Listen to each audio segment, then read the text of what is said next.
Everyone. आज हम start करते हैं cell cycle and cell division. Are you aware that all the organism, even the largest, start their life from a single cell? You may wonder how a single cell then goes on to form a such large organism. अब हमें पता है चाहे वो कितना भी बड़ा organism क्यों ना हो, उसकी लाइफ स्टार्ट होती है एक छोटे से सिंगल सेल से। तो growth and reproduction are the characteristics of cell indeed of all living organism. चाहे कोई भी लिविंग ऑर्गेनिज्म हो, वहाँ जो सेल है उसमें कैरेक्टरिस्टिक क्या देखने मिलेगी? Growth and reproduction. ग्रोथ और रिप्रोडक्शन किसी भी सेल की कैरेक्टरिस्टिक्स होती हैं। All cell reproduce by dividing into two. सारे सेल्स कैसे रिप्रोड्यूस करते हैं? डिवाइड कर कर। With each parental cell give rise to two daughter cells each time they divide. Basically इनका मतलब है हर एक सेल दो में टूटता है, तो ये पेरेंटल होता है, एक डॉटर बनते हैं, फिर ये पेरेंटल बन जाते हैं अगले सेल के लिए। तो वही यहाँ कहा गया है कि all cell reproduce by dividing into two with each parental cell give rise to two daughter cell each time they divide. हर एक पेरेंट सेल दो डॉटर सेल्स में डिवाइड करता है। These newly form daughter cell can themselves grow and divide. अब फिर से ये जो न्यूली फॉर्म डॉटर सेल्स हैं ग्रो कर सकते हैं, डिवाइड कर सकते हैं। Give rise to a new cell population that is formed by the growth and division of a single parental cell and its progeny। और ऐसे ये प्रोसेस आगे चलता रहता है। पेरेंट ने दो डॉटर सेल बनाई, फिर एक डॉटर सेल फिर पेरेंट का काम करेगी, फिर वो फर्दर डिवाइड करेगी ग्रो करने के बाद, और ऐसे ऐसे चलता रहता है। In other word, such cycle of the growth and division allow a single cell to form a structure consisting of million of cell. तो हम दूसरे वर्ड्स में क्या कह सकते हैं कि ऐसी साइकिल जहाँ पे ग्रोथ और डिवीजन अलाउ करता है सिंगल सेल को, एक सेल को, ताकि वो बड़ा स्ट्रक्चर बना सके जिसमें मिलियंस ऑफ सेल्स होते हैं। Cell cycle.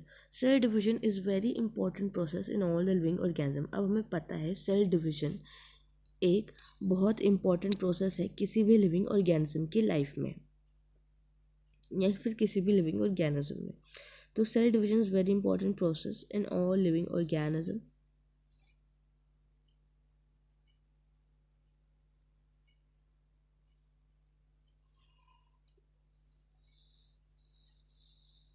During the division of a cell, जब सेल का डिवीजन होता है तो डीएनए रेप्लिकेशन होता है और cell growth also take place.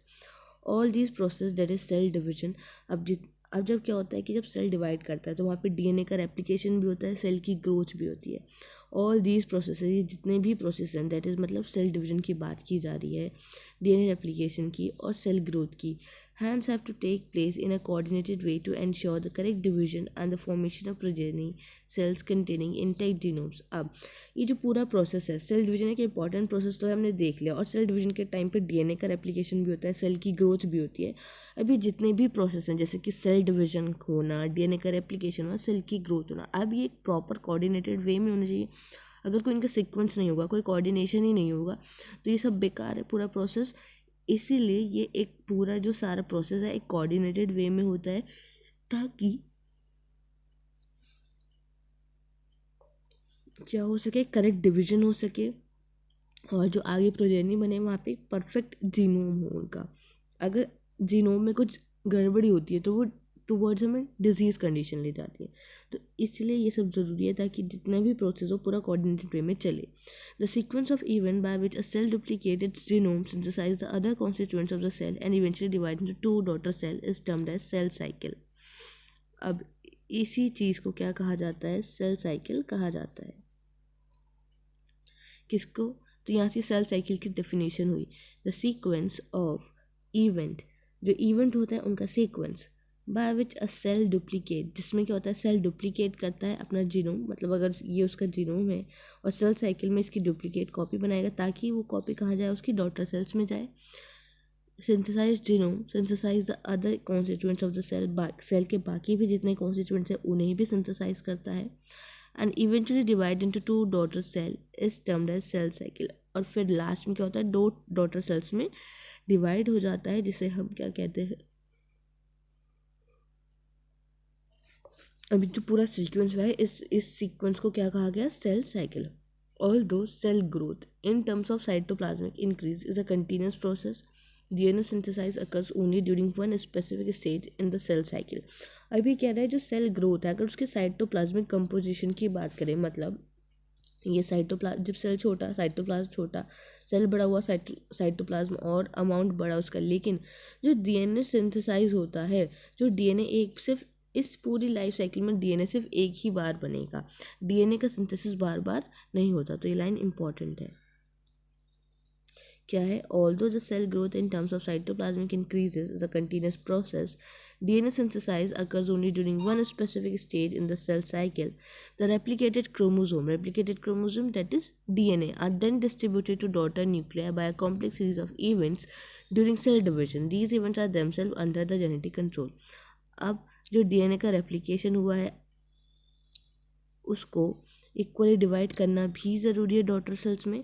तो द रेप्लिकेटेड क्रोमोसोम्स मतलब हमारा डीएनए ही are then distributed to daughter nuclei. किसको दिया जाता है? डॉटर न्यूक्लियाई को दिया जाता है by a complex series of events during cell division. जब क्या होता है? एक कॉम्प्लेक्स सीरीज होती है, मतलब जब डीएनए का डिस्ट्रीब्यूशन हो रहा है डॉटर्स न्यूक्लियाई में, तो उसकी जो सीरीज चलती है वो बहुत कॉम्प्लिकेटेड होती है। These events are themselves under genetic control, और ये इवेंट भी क्या होते हैं? जेनेटिक कंट्रोल के अंदर ही होते हैं। अब फेजेस क्या होती हैं सेल साइकिल की? अ टिपिकल यूकैरियोटिक सेल, जो एक टिपिकल यूकैरियोटिक सेल है, यूकैरियोटिक का मतलब वेल डेवलप्ड न्यूक्लियस, जिस सेल में वेल डेवलप्ड न्यूक्लियस हो। A typical eukaryotic cell is illustrated by human cell in a culture. अब जो टिपिकल यूकैरियोटिक सेल है यहाँ पे उसके लिए किसका एग्जाम्पल लिया गया है? ह्यूमन सेल का एग्जाम्पल लिया गया है। The cell divide once in approximately 24 hours. तो ये सेल लगभग एक बार में मतलब 24 घंटे में एक बार डिवाइड कर ही लेते हैं। However, this duration of cell cycle can vary from organism to organism, लेकिन अब ये जो ड्यूरेशन है organism to organism vary भी करती है, and also from cell type to cell type, और cell type to cell type भी vary करती है।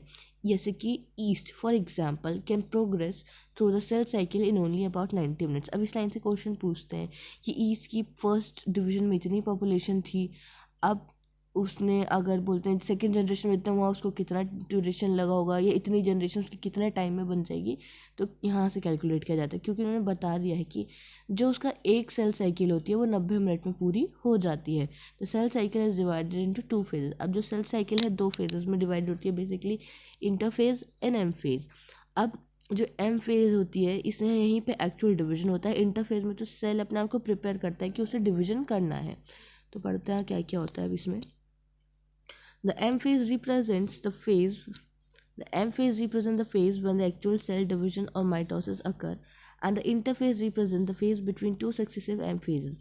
Means ये हमारी पूरे से मान लो ये लाइफ साइकिल है, ये क्या है? यहाँ इंटरफेज मान लो और फिर यहाँ पे एम फेज मान लो। तो ये कह रही है अगर 2 एम फेज हैं ये और ये, तो बीच की फेज इंटरफेज होती है। इसे हम ये भी इसकी एक डेफिनेशन ये भी है। It is significant to know that in 24-hour average duration of the cycle of a human cell, cell division proper lasts for only about an hour. The interphase lasts more than 95% of the duration of the cell cycle. अब ये line भी important है, यहाँ से questions पूछे गए हैं कि अब जब कह रहे हैं हम कि 24 घंटे में डिवाइड हो जाता है, अब इसमें से जो एक्चुअल डिवीजन वाली फेज है दैट इज़ एम फेज, उसको कितना टाइम लगता है? सिर्फ 1 घंटे से भी कम।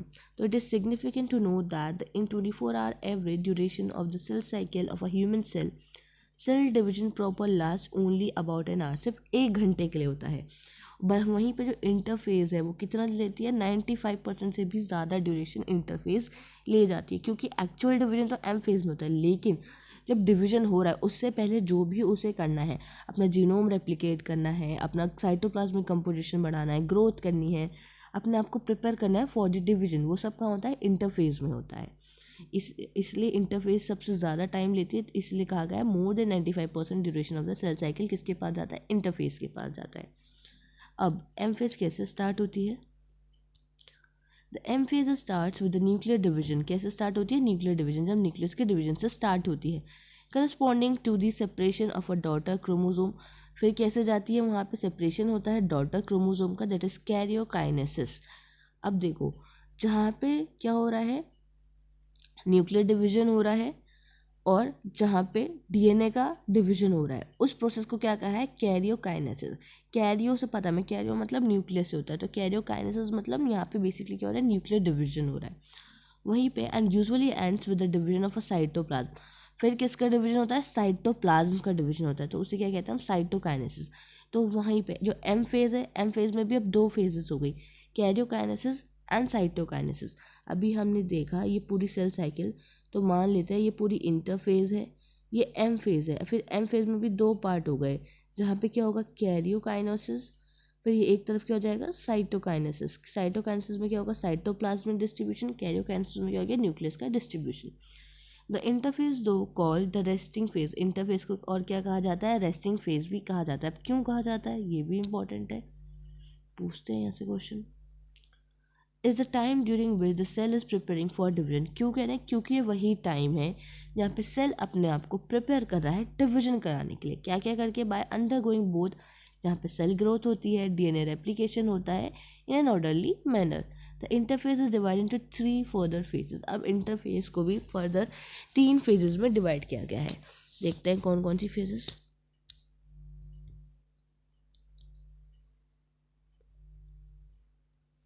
The interface is divided into 3 further phases. पहला G1 gap 1, फिर S phase synthesis phase, फिर G2 gap 2 phase.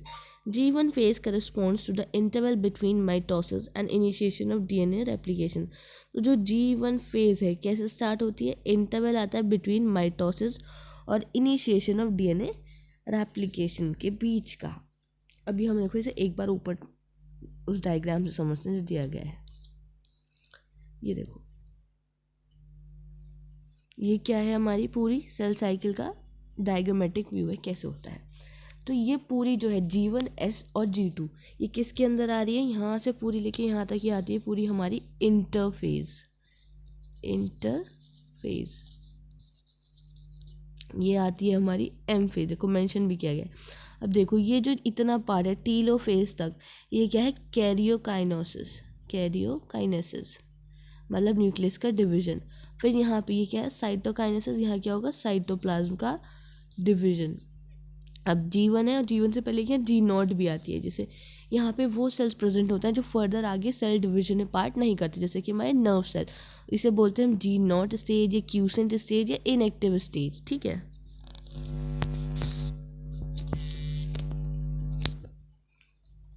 तो ये हमारी G1, ये S, ये G2। अब देखें तो G1 किसके बीच आ रही है, M फेज और S फेज के बीच में है ना।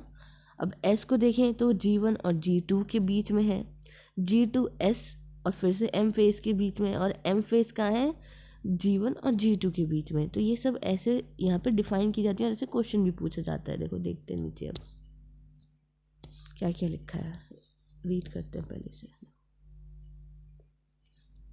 द G1 फेज करस्पॉन्ड्स, देखो ध्यान देना किसकी बात की जा रही है, G1 की। G1 को क्या बोल रहे हैं, corresponds to the interval between mitosis. ये देखो ये पूरा माइटोसिस है and the initiation of DNA replication.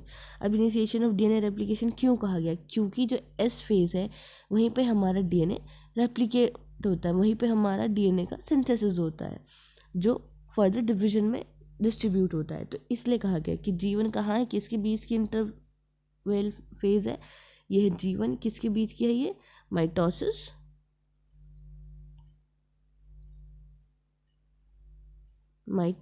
ये पूरी माइटोसिस जिसे एम फेज भी बोलते हैं, और एस फेज मतलब डीएनए रेप्लिकेशन के बीच की।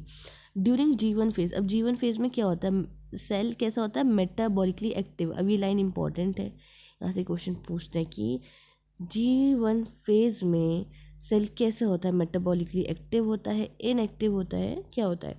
तो G1 फेज में क्या है, सेल मेटाबॉलिकली एक्टिव है and continuously grow but does not replicate it's DNA. Continuously grow करता रहेगा लेकिन वहाँ पे उसके डीएनए का डिवीजन नहीं होगा, मतलब डीएनए वहाँ रेप्लिकेट नहीं करेगा, सब कुछ होगा। ठीक है, अब एस बोलो या फिर सिंथेसिस फेज बोलो, अब वहाँ क्या है, mark the period during with DNA replication. S phase में क्या होता है, डीएनए का रेप्लिकेशन होता है या फिर डीएनए का सिंथेसिस होता है। During this time the amount of DNA पर सेल डबल्स। अब मतलब अगर एक सेल में डीएनए पहले 2C था तो इस वक्त डीएनए हर एक सेल में 4C हो जाएगा। मतलब अपना पहले मान लो G1 में 2C चल रहा था तो एस फेज में वहाँ रेप्लिकेशन हुआ, सिंथेसिस हुआ डीएनए का, तो 2C से वो अमाउंट उसका 4C हो जाएगा। मतलब उसने क्या कर दिया, अपना अमाउंट बढ़ा दिया। If the initial amount of DNA is denoted as 2C, अगर उसे हम पहले 2C से दिखाएं तो उसका इंक्रीज कितना हो जाएगा, 4C तक हो जाएगा। However, there is no increase in the chromosome number, लेकिन वहाँ पे क्रोमोसोम का नंबर नहीं बढ़ेगा, सिर्फ वहाँ पे क्या बढ़ता है, अमाउंट ऑफ डीएनए का अमाउंट बढ़ता है, क्रोमोसोम्स का नंबर नहीं बढ़ता। तो ये क्वेश्चन भी आता है, क्रोमोसोम का नंबर बढ़ेगा या डीएनए का नंबर बढ़ेगा कि क्या बढ़ेगा, तो डीएनए का अमाउंट डबल होता है बट क्रोमोसोम नंबर सेम रहता है। However, there is no increase in the chromosome number if the cell had diploid or 2n number of the chromosome at G1, even after S the number of chromosome remains the same, that is 2n। मतलब अगर G1 में यहाँ पे जो chromosomes थे ploidy उसकी 2n थी, तो यहाँ पे भी उसकी प्लॉइडी क्या रहने वाली है, 2n ही रहने वाली है, G1 में भी और S में भी। तो क्रोमोसोम के नंबर में कोई चेंज नहीं आता। तो ये लाइन बहुत इंपॉर्टेंट है। आफ्टर एस फेज़ या एस फेज़ के टाइम पे भी डीएनए का सिंथेसिस या रेप्लिकेशन तो होगा, लेकिन वहाँ पे उसका डीएनए का अमाउंट बढ़ेगा लेकिन क्रोमोसोम नंबर वही रहेगा। तो बेसिकली प्लॉइडी वही रहती है, अगर 2n है तो 2n ही रहेगी, वो 4n नहीं बन जाएगा। तो this line is very important, यहाँ से क्वेश्चन पूछे जाते हैं। In animal cell during S phase, DNA replication begin in the nucleus and the centriole duplicates in the cytoplasm। अब कह रहा है एनिमल सेल की बात करें तो जब एस फेज होती है डीएनए का रेप्लिकेशन कहाँ स्टार्ट हो जाता है, न्यूक्लियस में। लेकिन जो सेंट्रियोल्स होते हैं, सेंट्रियोल्स पता है ना क्या होते हैं, तो जो सेंट्रियोल्स होते हैं वो लोकेटेड होते हैं हमारे साइटोप्लाज्म में। तो उनका डुप्लीकेशन तो सॉरी सेंट्रियोल क्या जो बोलते हैं, जो सेंट्रियोल्स होते हैं वो कहाँ डुप्लीकेट करते हैं, साइटोप्लाज्म में। डीएनए का तो हो गया कहाँ पे, न्यूक्लियस में, और सेंट्रियोल हो गया साइटोप्लाज्म में। तो एस फेज में क्या हो रहा है, साथ में डीएनए का रेप्लिकेशन भी हो रहा है और सेंट्रियोल का भी हो रहा है। अब during G2 phase protein are synthesised in the preparation of mitosis while the cell growth continues. अब जब G2 phase आती है तो वहाँ पे क्या होता है, प्रोटीन सिंथेसाइज होते हैं, जहाँ पे क्या होता है, प्रिपरेशन होती है for the mitosis while the cell growth continues. वो प्रोटीन सिंथेसिस हो रहे हैं यहाँ पे जिनकी आवश्यकता पड़ेगी आगे चलकर माइटोसिस कराने में, और यहाँ पे सेल ग्रो करता है कंटिन्यूसली। तो ये होती है हमारी G2 phase.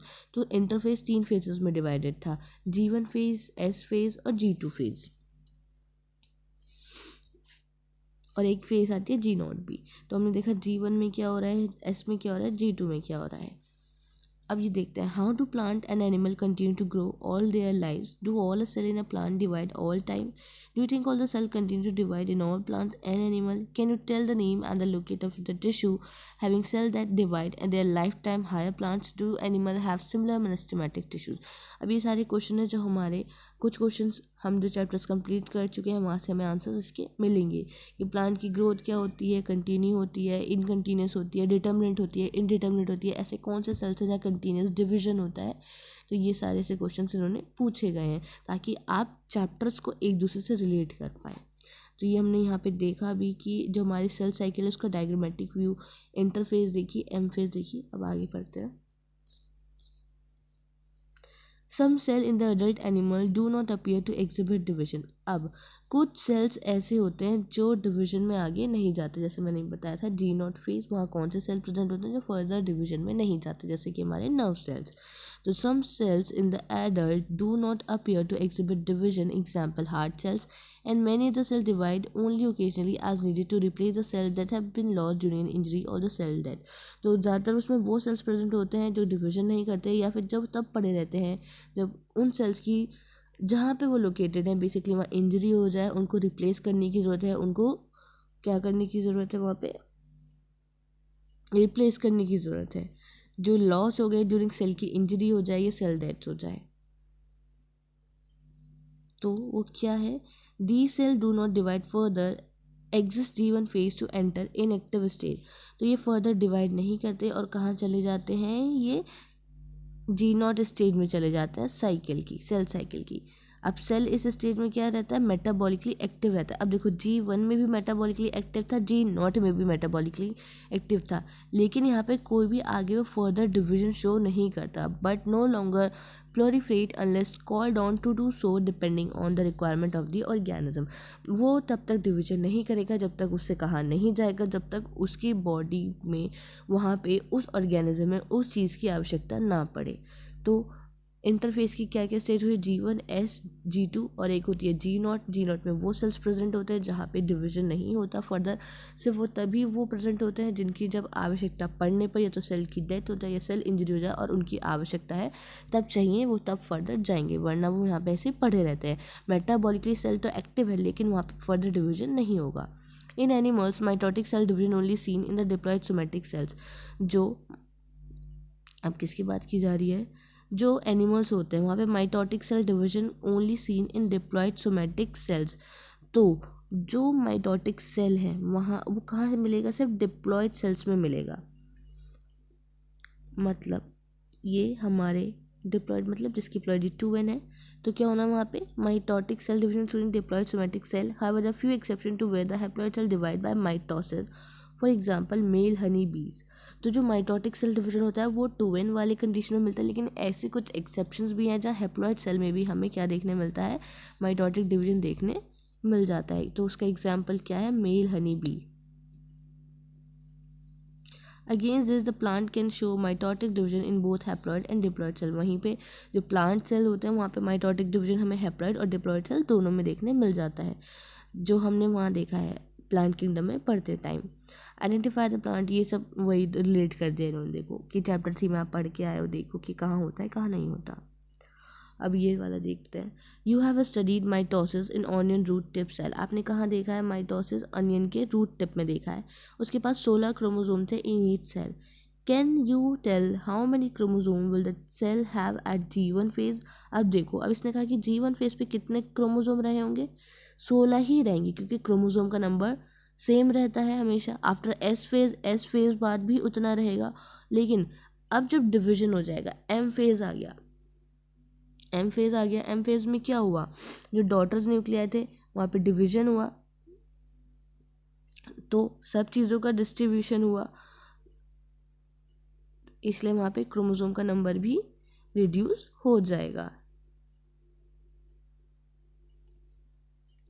And what will be DNA content. अब मैंने इसी चीज़ को पूछा, तो फिर DNA कंटेंट कितना बचेगा जब ये सारी चीज़ें हो जाएंगी। तो हमसे यहाँ पे पूछा गया है कि कितना कितना क्रोमोसोम वहाँ पे होने वाला है नंबर कब। देखो, अब ऑनियन क्या है, डिप्लॉयड सेल है, मतलब 2n कंडीशन है, उसके पास 16 क्रोमोसोम होते हैं।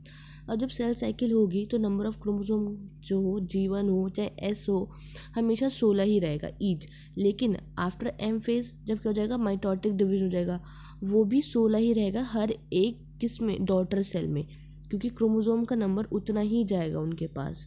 तो यही होता है कि क्रोमोसोम नंबर हमेशा कांस्टेंट रहेगा, वो कभी चेंज होता ही नहीं है।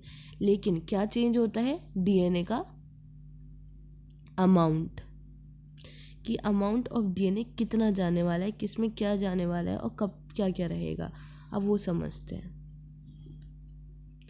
अब हमने देखा कि डिप्लॉयड था तो क्रोमोसोम नंबर तो हमने ये समझ आया कांस्टेंट ही रहेगा, लेकिन जो DNA है तो G1 पे क्या, मान लो अगर हम बोलते हैं कि अगर 2C होता है G1 पे, तो बाद में S फेज के बाद वो 4C बन जाता है, तो हम एज्यूम करके चल रहे हैं, ठीक है। तो S अगर उसके पास क्या है, वहाँ पे कितना क्या था उसके पास, जैसे if the content after the M phase is 2C, M phase के बाद वहाँ कंटेंट 2C बच रहा है।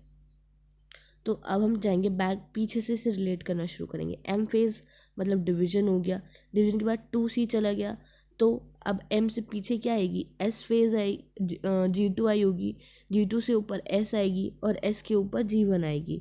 तो एम में डिवीजन के बाद 2C है, तो G2 में भी कितना रहा होगा, 4C रहा होगा, S में भी कितना रहा होगा, 4C रहा होगा, और G1 में क्या रहा होगा, 2C रहा होगा। क्योंकि देखो G1 में 2C होता है, S में 4C हो जाता है, फिर G2 में भी 4C रहेगा, फिर M फेज आएगी, डिवाइड होगा डॉटर सेल्स में, फिर वो 2C डिस्ट्रीब्यूट हो जाएगा हमारा।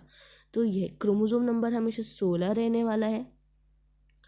तो अगर क्रोमोसोम नंबर 16 है, अगर हम इसका माने, तो ऊपर कितना रहा होगा डीएनए पर मॉलिक्यूल सेल्स, निकाल सकते हैं हम कि पर मॉलिक्यूल कितना रहेगा, तो इक्वल इक्वल डिस्ट्रीब्यूट कर देंगे इसमें, तो 16 क्रोमोसोम हमेशा रहेंगे क्योंकि वो डिप्लॉयड है, क्रोमोसोम नंबर कांस्टेंट रहता है।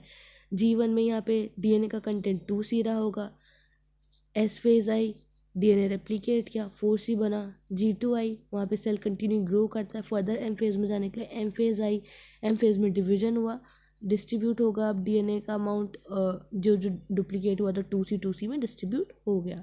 तो ये था हमारा पूरा क्वेश्चन जो भी हम पीछे पढ़ के आए थे उससे रिलेटेड कि कैसे क्या डिवीजन होता है। नाउ अब हम चलते हैं एम फेज की तरफ। ये एम फेज क्या है?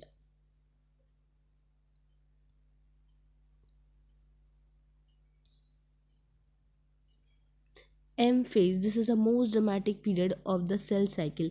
ये सेल साइकिल की सबसे ड्रामेटिक पीरियड है, मतलब सबसे ज़्यादा चीज़ें देखने के लिए या बहुत ज़्यादा इन्वॉल्वमेंट जो होता है चीज़ों का यहीं पे होता है, इसलिए कहा गया है most dramatic period of the cycle. This is the most dramatic period of the cell cycle involving a major reorganization of virtually all components of the cell since the number of chromosome in the parent and progeny cell is the same.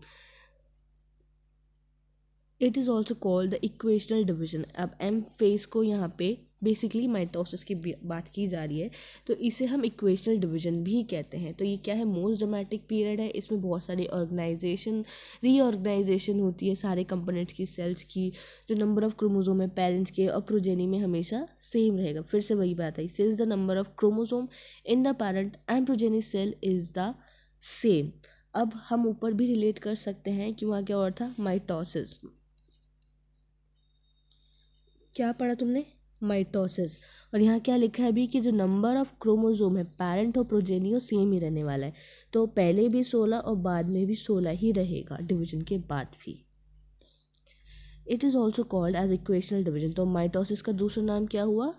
Equational division, क्योंकि यहाँ पे क्या होता है, सारी चीज़ें equally distribute हो रही हैं। किस बेसिस पे कहा जा रहा है ये? कि वहाँ पे जो नंबर ऑफ क्रोमोसोम है पेरेंट एंड प्रोजेनी में सेम रहने वाला है। दो for convenience mitosis has been divided into 4 stages of nuclear division. अब माइटोसिस को अच्छे से समझने के लिए फर्दर उसको 4 स्टेजेस में बांटा गया है न्यूक्लियर डिवीजन की, that is karyokinesis. It is very essential to understand that the cell division is a progressive process and very clear cut lines can not be drawn between various stages. कि एक क्या है, progressive process है, एक के बाद चलता जाता है, तो यहाँ पे कई बार क्लियर कट डीमार्केशन नहीं हो पाता कि कौन सी फेज़ कहाँ ख़त्म हो रही है और कहाँ से अगली जस्ट स्टार्ट हो रही है। तो जस्ट ये यहाँ पे बताया गया है कैरियोकाइनेसिस में कौन कौन सी 4 फेज़ आती हैं, प्रोफेज, मेटाफेज, एनाफेज, टीलोफेज। ये किसकी है? माइटोसिस की 4 फेजेस हैं, प्रोफेज, मेटाफेज, एनाफेज, टीलोफेज। अब हम पढ़ने जा रहे हैं सबसे पहली prophase. Prophase, which is the first stage of karyokinesis of mitosis, follow the S and G2 phase of the interphase। अब ये क्यों कहा गया, इस लाइन को समझते हैं।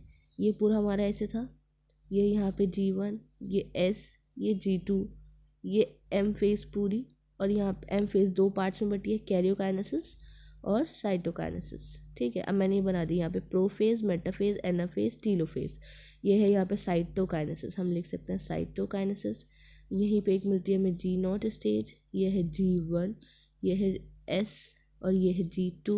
इसे लिखते हैं प्रोफेज, मेटाफेज, एनाफेज और टीलोफेज। अब समझते हैं, इसने कहा प्रोफेज सबसे पहली स्टेज है कैरियोकाइनेसिस की, देख लिया हमने, हाँ सबसे पहली स्टेज है माइटोसिस की। Follows the S and G2 phase, किसको फॉलो करती है ये?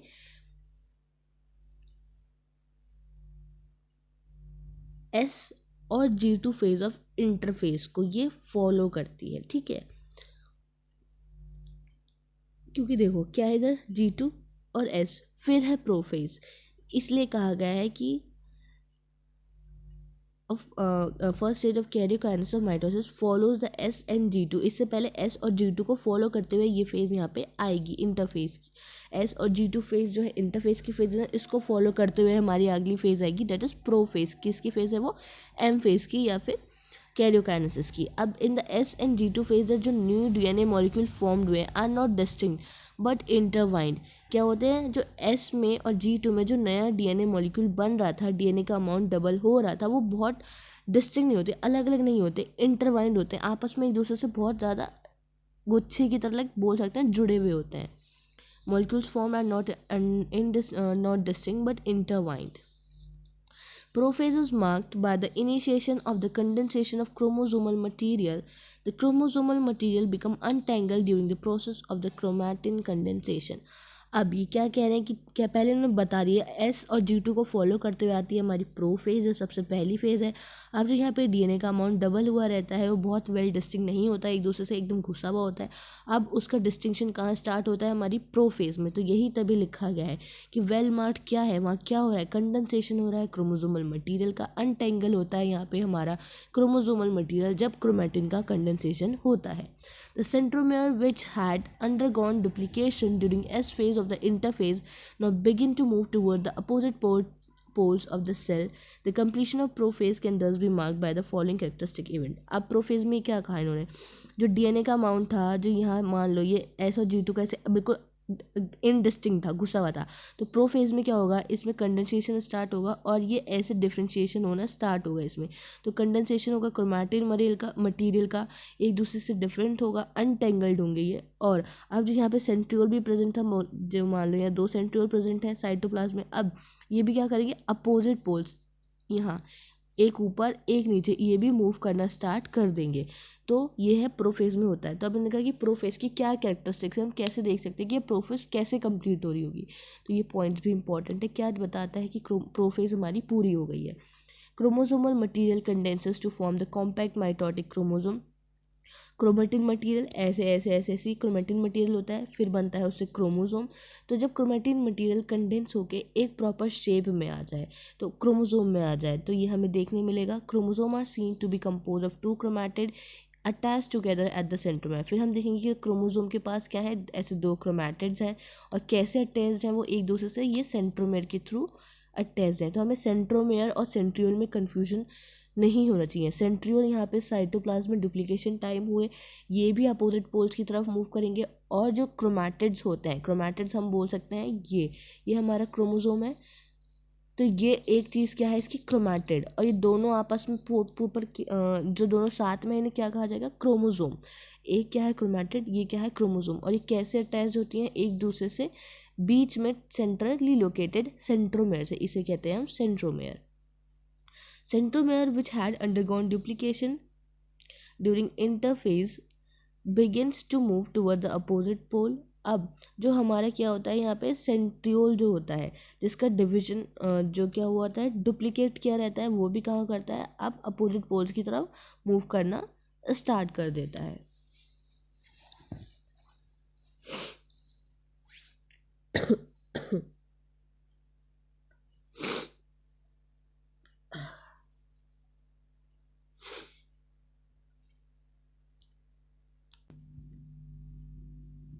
तो हम कंटिन्यू करते हैं। हम पढ़ रहे थे कि जो सेंट्रोसोम होता है, जो डुप्लीकेशन में गया होता है ड्यूरिंग इंटरफेज, एस फेज में, उसका डुप्लीकेशन कहाँ होता है, साइटोप्लाज्म से।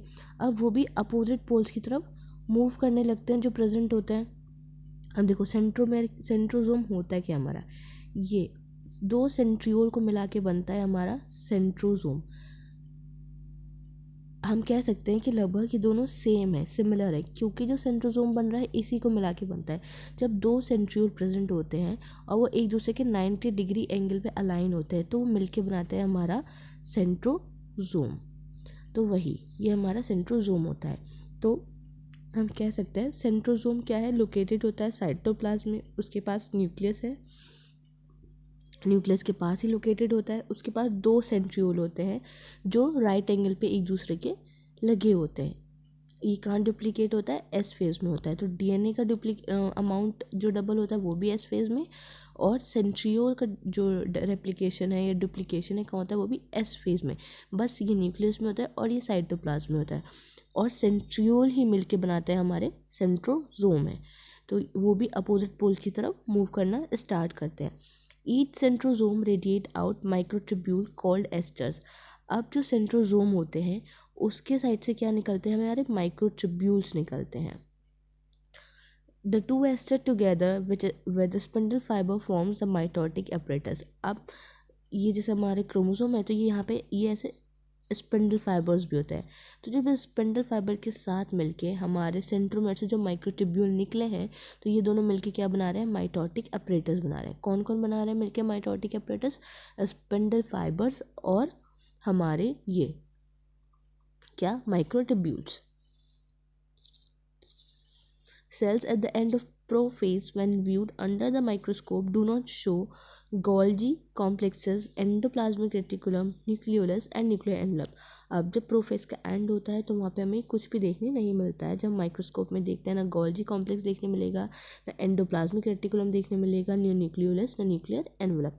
तो ये हमारी प्रोफेज यहाँ पे पूरी ख़त्म हो जाती है। देखा कि प्रोफेज में क्या क्या होता है, क्या क्या हुआ प्रोफेज में। सबसे पहली फर्स्ट स्टेज थी कैरियोकाइनेसिस की, माइटोसिस और एस जो माइटोसिस की एस और G2 फेज़ को फॉलो करते हुए आई थी। एस और G2 फेज़ में जो भी नए DNA मॉलिक्यूल बने थे वो डिस्टिंक्ट नहीं थे, एक दूसरे से इंटरवाइन थे।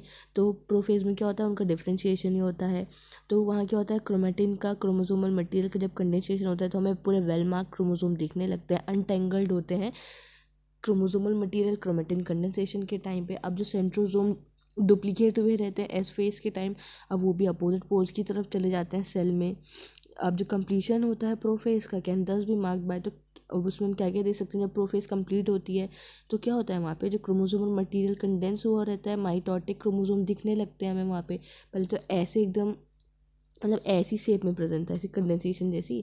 अब जैसे प्रोफेज का एंड होने लगेगा तो हमें वहाँ पे प्रॉपर स्ट्रक्चर ऐसे दिखने लगेगा। तो हम बेसिकली ऐसे ड्रॉ ना करके ऐसे ड्रॉ करते हैं, क्योंकि ऐसे ही होता है, ठीक है। क्योंकि यहाँ पे ये होता है हमारा काइनेटोकोर, और यहीं पे जो कंस्ट्रक्टेड पार्ट होता है इसी को सेंट्रोमेयर कहा जाता है या सेंट्रोजोम कहा जाता है। इसी को कहा जाता है सेंट्रोजोम और इसी को कहा जाता है काइनेटोकोर। उसके पास जो बाहर प्रोटीन होता है, सेंट्रली लोकेटेड प्रोटीन। अब यहाँ से निकलते हैं माइक्रोट्यूब्यूल्स ऐसे, और ये अटैच हुए रहते हैं ऐसे स्पिंडल फाइबर्स से। ये स्पिंडल फाइबर्स हो गए, और दूसरे कलर से हम ये दिखा देते हैं इसके माइक्रोट्यूब्यूल्स, ये माइक्रोट्यूब्यूल प्रोटीन्स निकल रहे हैं यहाँ से, ठीक है। अब ये स्पिंडल फाइबर और माइक्रोट्यूब्यूल मिलके क्या बना लेते हैं, हमारा अपरेटस बना देते हैं, माइटोटिक अपरेटस। ये हमने पढ़ी लाइन अभी कि two aster together with spindle fibre forms a mitotic apparatus. अब जो माइक्रोट्यूब्यूल्स निकलते हैं उन्हीं को एस्टर्स कहा जाता है, ये भी याद रखना। ये माइक्रोट्यूब्यूल्स निकले इन्हें क्या कहा गया, एस्टर्स कहा गया। तो साथ में दो एस्टर और स्पिंडल फाइबर मिलकर क्या बना रहे हैं, हमारा माइक्रोट्यूब्यूल बना रहे हैं। अब क्या होगा इसमें, हमें न्यूक्लियस व्यूक्लियस कुछ देखने नहीं मिलेगा, जब खत्म हो जाएगी सारे ऑर्गेनेली डिसअपियर हो जाएंगे। तो ये क्या है, अर्ली प्रोफेज दिखाई गई है यहाँ पे, ये अर्ली प्रोफेज है और ये लेट प्रोफेज है। जो यहाँ हमें देखने मिली कि ये ऐसे अलाइन हो गए, अपोजिट पोल्स की तरफ मूव करने लगे, और ये सब पूरा मटेरियल यहाँ पे कंडेंसेशन हुआ क्रोमेटिन मटेरियल का, फिर हमें क्रोमोसोम दिखने लगा। Now moving towards metaphase. अब मेटाफेज में क्या होता है,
The complete disintegration of the nuclear envelope marks the start of second phase of mitosis। अब जो पूरा न्यूक्लियर एनवलप था, जो न्यूक्लियस की लेयर मतलब कवरिंग होती है, मेम्ब्रेन्स होती हैं, सब गायब हो जाएगी, कम्प्लीटली डिसइंटीग्रेशन हो जाएगा जैसे ही सेकेंड फेज स्टार्ट होती है माइटोसिस की।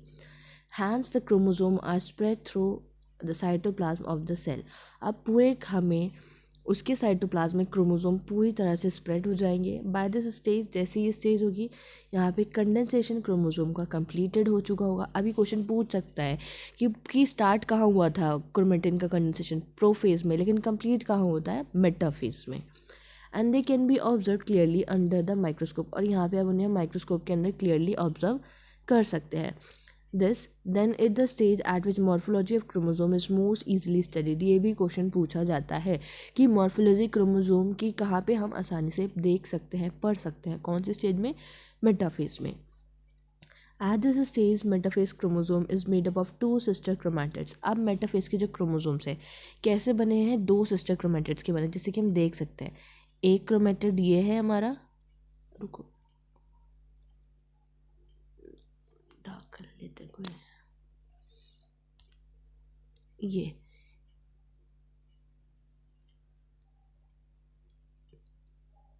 एक क्रोमैटिड ये है, एक क्रोमैटिड ये है.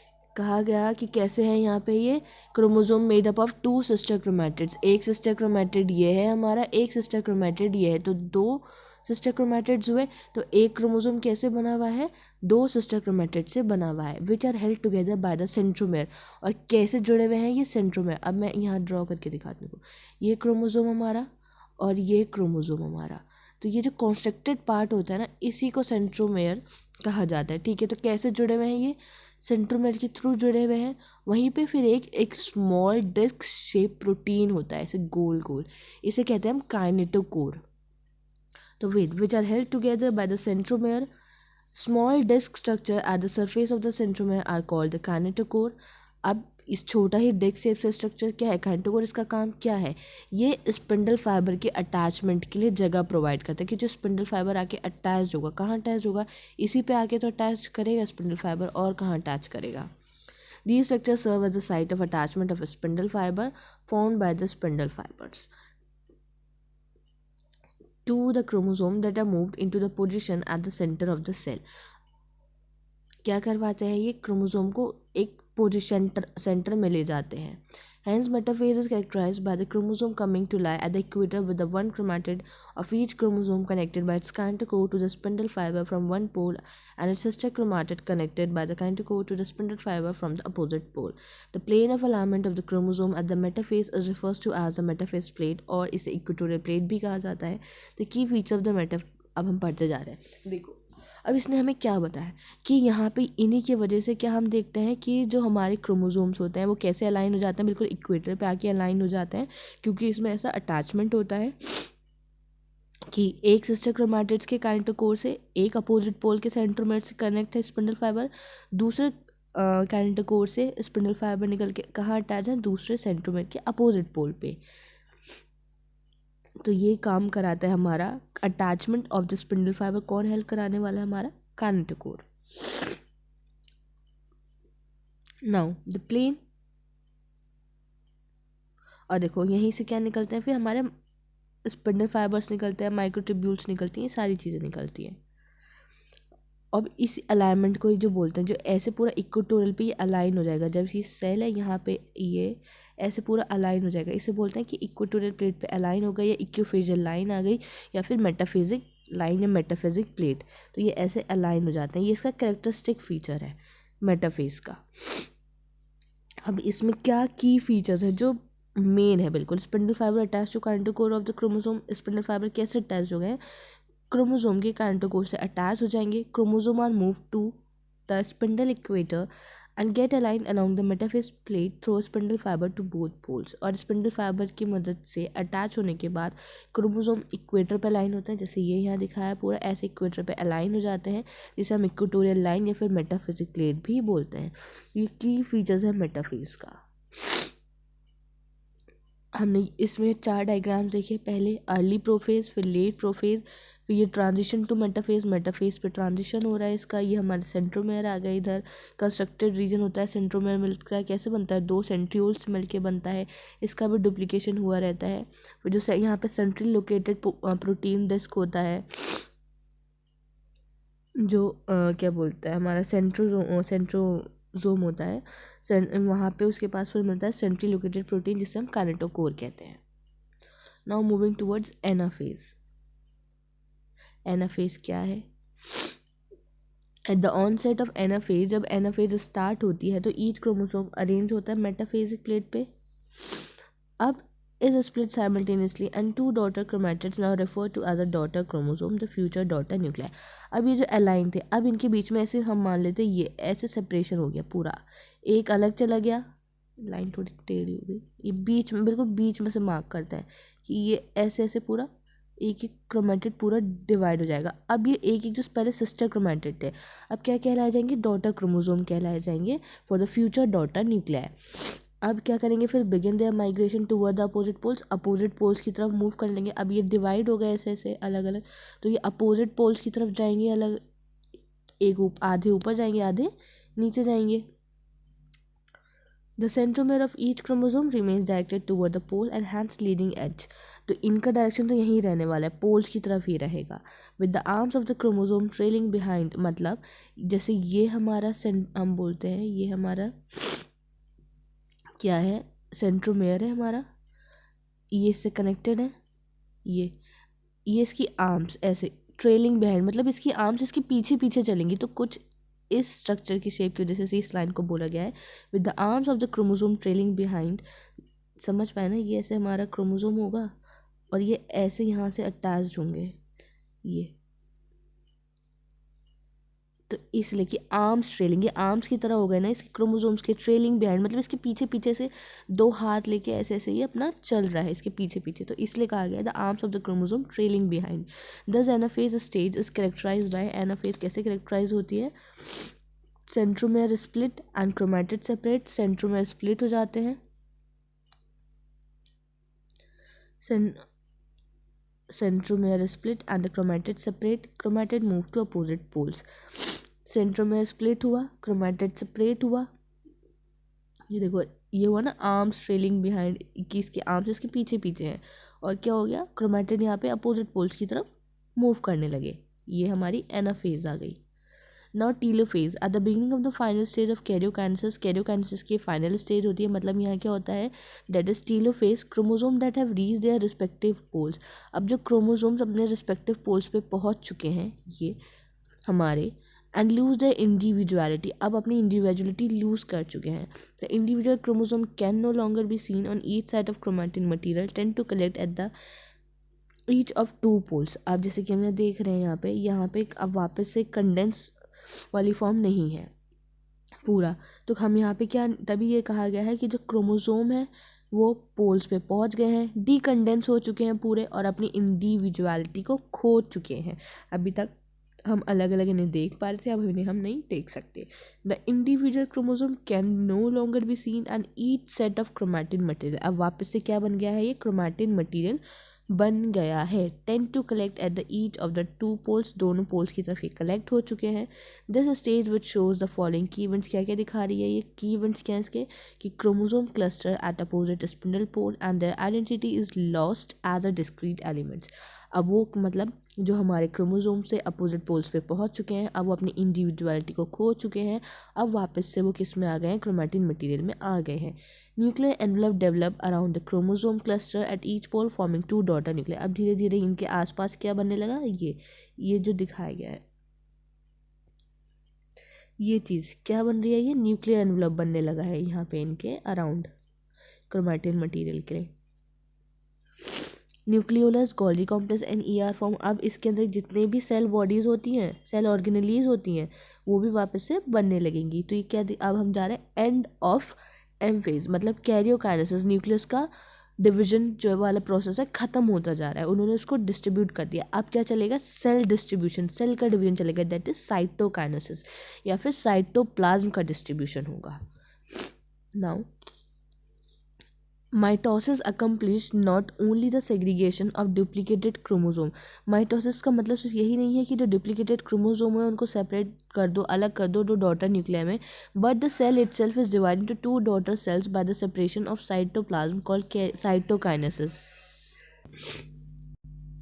तो जो मतलब इसका मतलब ये नहीं होता कि सिर्फ डीएनए को डुप्लीकेट हुआ डिवाइड कर दिया, वहाँ पे साइटोप्लाज्म का डिस्ट्रीब्यूशन भी ज़रूरी होता है। But the cell itself is divided two daughter cell by the separation of the cytoplasm called cytokinesis. अब यहाँ पे सेल डिवाइड होता है दो डॉटर सेल्स में, into two daughter cell by the separation of cytoplasm, जब साइटोप्लाज्म का separation होगा तब हमारी क्या बनेगी, जाके दो डॉटर सेल मिलेगी और तभी हमारा जो पूरा डिवीजन है कंप्लीट होगा। जैसे कि ये पूरा डिवीजन तभी कंप्लीट कहलाया जाएगा जब हमारी दो डॉटर सेल बन जाएगी। अभी कैसे होता है पढ़ते हैं।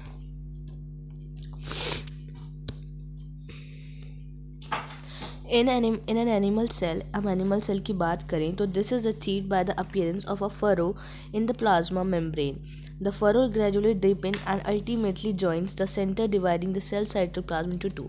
अब जैसे ये ऐसे देख, ये एक फर्रो बनना स्टार्ट हो जाती है, पूरा बाहर की तरफ से आएगी और धीरे धीरे धीरे धीरे ऐसे पूरा अंदर की तरफ आती जाएगी और इसे मीट करेगी और एट लास्ट पूरे ऐसे दो में डिवाइड हो जाएगी। However, the enclosed by relative inextensible cell wall, therefore they undergo cytokinesis by different mechanism। अब यहाँ पे जो प्लांट होते हैं ना, वो उनके पास इनएक्सटेंसिबल सेल वॉल होती है, इसलिए उनका जो मैकेनिज्म है डिवाइड करने का, सेल्स में डिवाइड करने का, वो थोड़ा डिफरेंट है। अब देखो क्या मिलता है प्लांट में।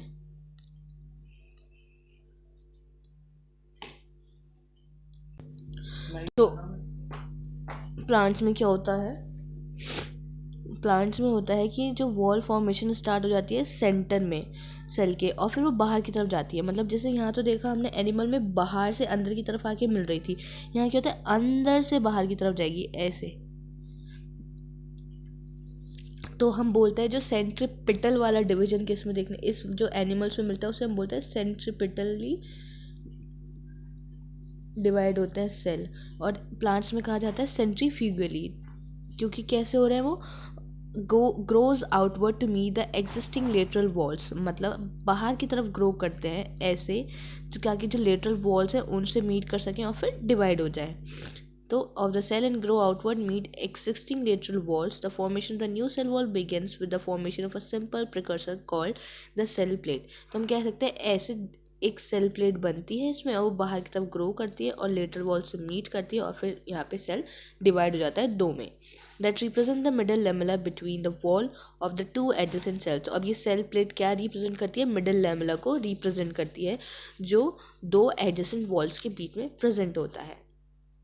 At the time of cytoplasmic division, जब साइटोप्लाज्मिक डिवीजन होता है, ऑर्गेनेलीज जैसे कि mitochondria, plastid get distributed between the two daughter sales. अब ऑर्गेनेली भी डुप्लीकेट हुई रहती है तो इनका डिस्ट्रीब्यूशन भी होता है हमारे सेल्स में। कौन से सेल्स में, डॉटर सेल्स में। In some organism karyokinesis is not followed by cytokinesis. अब कुछ ऐसे भी होते हैं जहाँ पे कैरियोकाइनेसिस तो हो जाता है, मतलब न्यूक्लियस का डिवीजन हो जाता है, लेकिन वहाँ पे साइटोकाइनेसिस नहीं हो पाता। मतलब वहाँ पे सेल डिवीजन, मतलब न्यूक्लियस डिवीजन तो हो गया लेकिन वहाँ पे ऐसे दो सेल्स नहीं बन पाते, सेल डिवीजन नहीं हो पाता, जिसकी वजह से क्या होता है वहाँ पे मल्टी न्यूक्लिएटेड कंडीशन बन जाती है। अब मल्टी न्यूक्लिएटेड कैसे, वहाँ पे मल्टी न्यूक्लिएटेड ऐसे क्योंकि वहाँ पे जो भी हमारी चली इंटरफेस थी वहाँ पे सारी चीज़ें डुप्लीकेट हुई, एम फेज में सबका डिस्ट्रीब्यूशन भी हो गया, लेकिन अब सेल ही डिवाइड ही नहीं हुआ, दो सेल्स बने ही नहीं, वो सारी चीज़ें सिर्फ एक सेल में ही प्रेजेंट है। तो अगर पहले चीज़ें एन थी तो अब वहाँ पे वो कितनी होगी, उसका डबल अमाउंट प्रेजेंट हो गया, तो इसलिए उसे बोलते हैं क्या हो जाता है, वो मल्टी न्यूक्लिएटेड हो जाता है। मतलब पहले एक न्यूक्लियस था, अब वो सारी चीज़ें डुप्लीकेट हुई थी कि चलो डॉटर में बांटनी है, लेकिन वहाँ पे सेल बना ही नहीं, डॉटर सेल बना ही नहीं, चीज़ें डिवाइड ही नहीं हुई, तो एक ही में प्रेजेंट रही।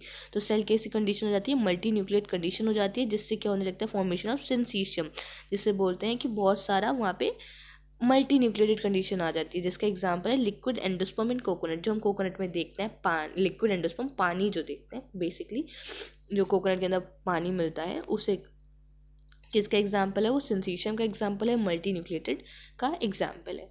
तो यहाँ साइटोकाइनेसिस होना भी बहुत ज़रूरी है, अगर साइटोकाइनेसिस नहीं होता तो वहाँ पे क्या हो जाती है हमारी पॉलीप्लाइडी बोल सकते हैं या फिर मल्टी न्यूक्लिएटेड हो जाता है। अब सिग्निफिकेंस क्या है माइटोसिस का, क्यों ज़रूरी है माइटोसिस होना, अगर ना हो तो क्या। तो माइटोसिस और द इक्वेशनल डिवीजन, माइटोसिस का दूसरा नाम हमने पढ़ा equational division, restricted to the diploid cells only. कहाँ पे रेस्ट्रिक्टेड है, ये कहाँ देखने मिलेगा, सिर्फ डिप्लॉयड सेल्स में देखने ही मिलेगा।